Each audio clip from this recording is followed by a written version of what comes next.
সম্মানিত ভিউয়ার, আসসালামু আলাইকুম। সম্মানিত ভিউয়ার, আজকে আমি আপনাদের সাথে যে বিষয়টি নিয়ে আলোচনা করছি এটা হলো গোল্ডের অ্যানালাইসিস। তো সম্মানিত ভিউয়ার, XAU USD এই পেয়ারটি স্বাভাবিকভাবে যেখানে ক্লোজ হয়েছিল এই অবস্থা থেকে সে কতটুকু উপরে যেতে পারে বা নিচে যেতে পারে, অর্থাৎ তার সাপোর্ট লেভেল এবং রেজিস্ট্যান্স লেভেলগুলো কোথায় কোথায় আছে, এই বিষয়গুলো নিয়েই আমি আজকে আপনাদের সাথে আলোচনা করব। তো সম্মানিত ভিউয়ার, এর আগে আমি একটু গোল্ডের বর্তমান বা ভবিষ্যৎ অবস্থা সম্পর্কে স্বাভাবিক একটু আইডিয়া আপনাদেরকে দিচ্ছি। তো আপনারা যেই চার্টটি এখানে দেখতে পাচ্ছেন, আমি আপনাদের অবগতির জন্য বিষয়টি আমি এখানে যেটা ব্যবহার করে রেখেছি, আপনারা একটু লক্ষ্য করেন যে এই চার্টটি অনুযায়ী গোল্ড স্বাভাবিকভাবে সে কিন্তু অল ওভার একটা আপ ট্রেন্ডে ছিল বিগত দিনগুলোতে। যেমন আমি যদি একটু আপনাদেরকে ব্যাখ্যা করি তাহলে আপনারা দেখবেন যে এই যে জায়গাটা, এই জায়গা থেকে অর্থাৎ গত 2019-এ আপনার করোনা ভাইরাসে আক্রান্ত হওয়ার পরে থেকে ঠিক এই জায়গা থেকে কিন্তু গোল্ড আস্তে আস্তে আপনারা দেখতে পাচ্ছেন যে আস্তে আস্তে সে উপরের দিকে চলে গেছে।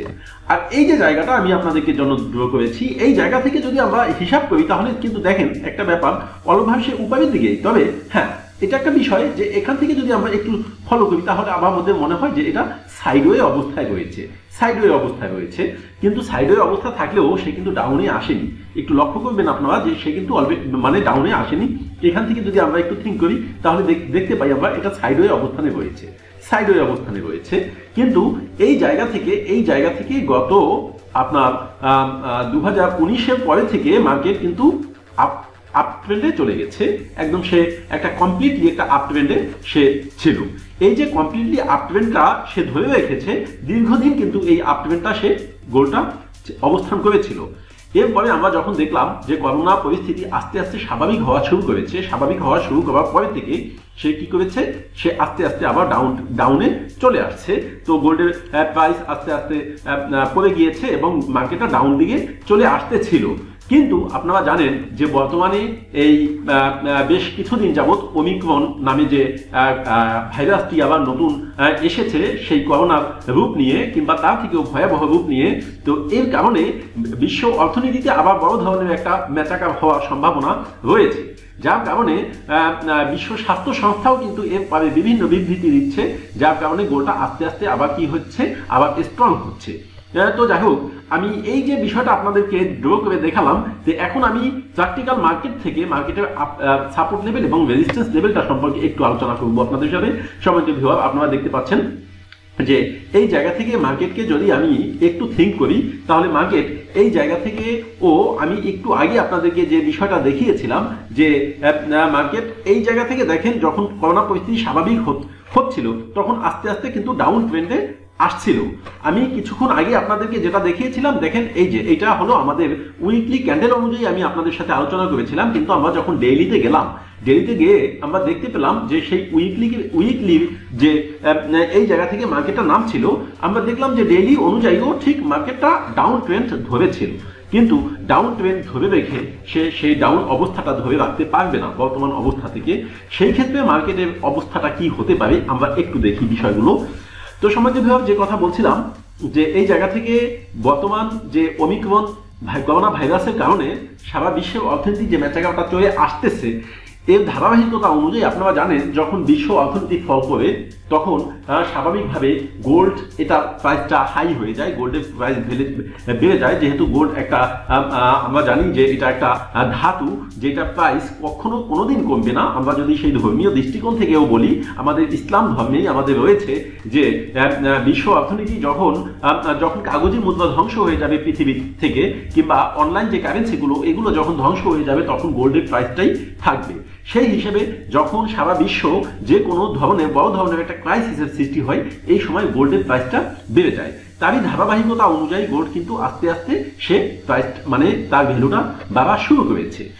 তো সেই হিসেবে গোল্ড যেখানে ছিল আপনারা এখান থেকে দেখতে পাচ্ছেন যে গোল্ড গত সপ্তাহে বলতে এনএফপি নিউজ ছিল। এনএফপি নিউজ থাকার কারণে আপনার আমাদের অনেকের ধারণা ছিল যে হয়তো ইউএসডিটা স্ট্রং হলে গোল্ডটা আরো উইক হতে পারে।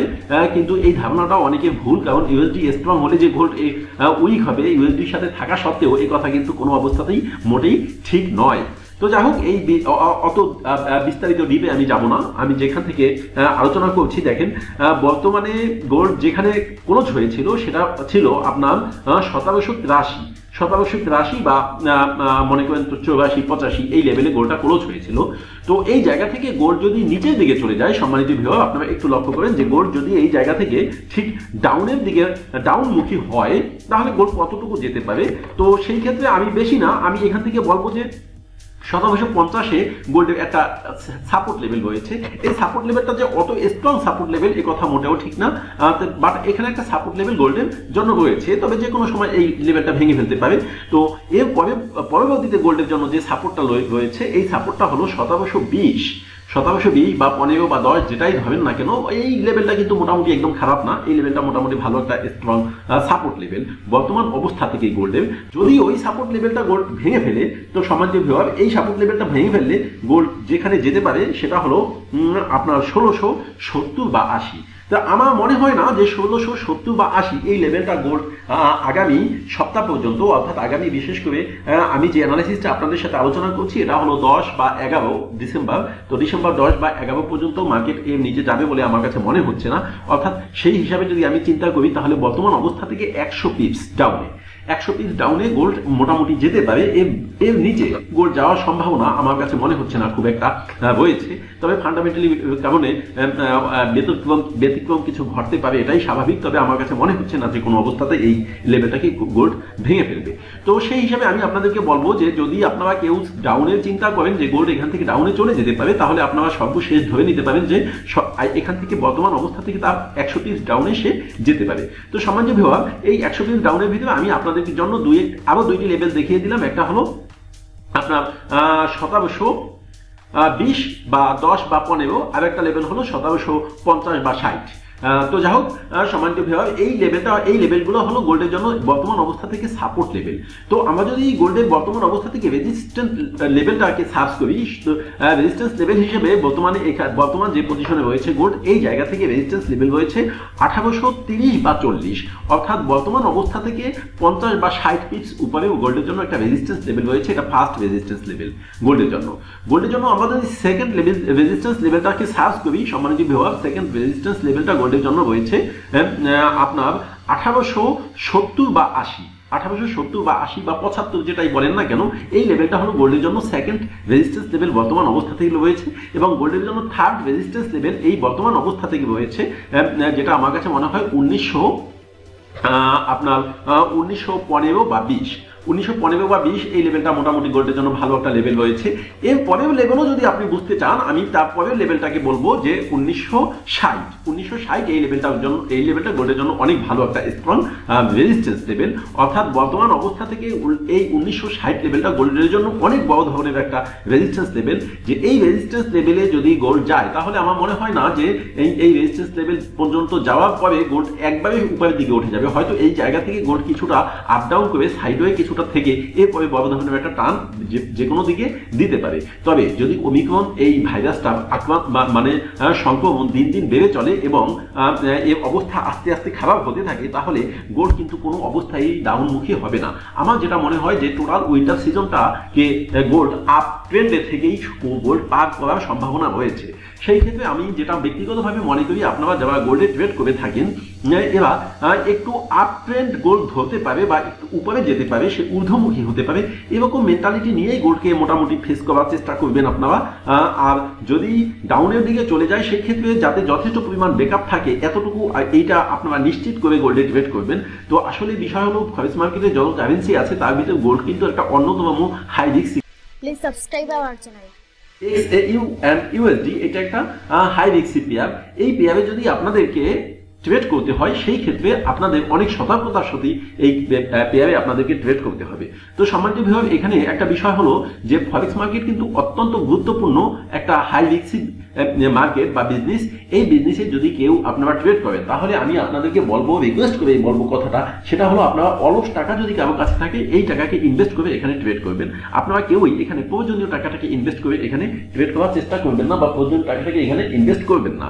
যদি আপনারা প্রয়োজনীয় টাকা ইনভেস্ট করে এই মার্কেটে পরিচালনা করতে চান বা এখান থেকে ইনকাম করতে চান, আপনি মনে রাখবেন যে কোনো সময় বড় ধরনের একটা রিস্কে আপনি পড়ে যেতে পারেন। সেই সময় যাতে আপনার স্বাভাবিক চলার ক্ষেত্রে স্বাভাবিক চলাফেরা করতে আপনার কোনো সমস্যার সৃষ্টি না হয়, এই ব্যাপারটা নিশ্চিত করে আপনি এইখানে ট্রেড করবেন বা এখানে ইনভেস্ট করবেন। প্রয়োজনীয় টাকা এখানে কেউ ইনভেস্ট করবেন না এবং আপনি নিজের সেইভে থেকে অর্থাৎ যথেষ্ট পরিমাণ ব্যাকআপ রেখে এই মার্কেটে ট্রেড করবেন। একটা কথা মনে রাখবেন যে এই মার্কেটে সাকসেস হওয়ার পার্সেন্ট বা সম্ভাবনা কিন্তু খুবই কম, এখানে ফেইলারের সম্ভাবনাই সবচেয়ে বেশি থাকে। সেই ক্ষেত্রে এখানে যেহেতু অনেক বড় ধরনের প্রতিযোগিতা এবং অনেক বড় ধরনের চ্যালেঞ্জ নিয়ে এই মার্কেটে ট্রেড করতে হয়, সেই ক্ষেত্রে আপনারা যদি কেউ এখানে রিস্ক নিয়ে কাজ করতে চান, সেই লটারির মতো করে আপনারা মনে রাখবেন যে লটারিতে কিন্তু হাজার হাজার লটারি সেল হয় বা লক্ষ লক্ষ লটারি সেল হয়, সেখানে গেইন হয় একজন বা দুজন। সেই একজন বা দুজন ব্যক্তি যদি আপনি না হতে পারেন তাহলে আপনি সর্বহারা হয়ে যাবেন। সেই ক্ষেত্রে আপনাকে যে কাজটা করতে হবে, আপনাকে যথেষ্ট পরিমাণ ব্যাকআপ রাখতে হবে এবং প্রয়োজনীয় টাকাটাকে এখানে ইনভেস্ট করা যাবে না। অলস টাকা যদি কারো কাছে থাকে সেই টাকাকে ইনভেস্ট করে এই মার্কেটে আপনি ফরেক্স ট্রেডিং করার চেষ্টা করবেন। সকলকে ধন্যবাদ জানিয়ে আজকে শেষ করলাম। আল্লাহ হাফেজ। আসসালামু আলাইকুম।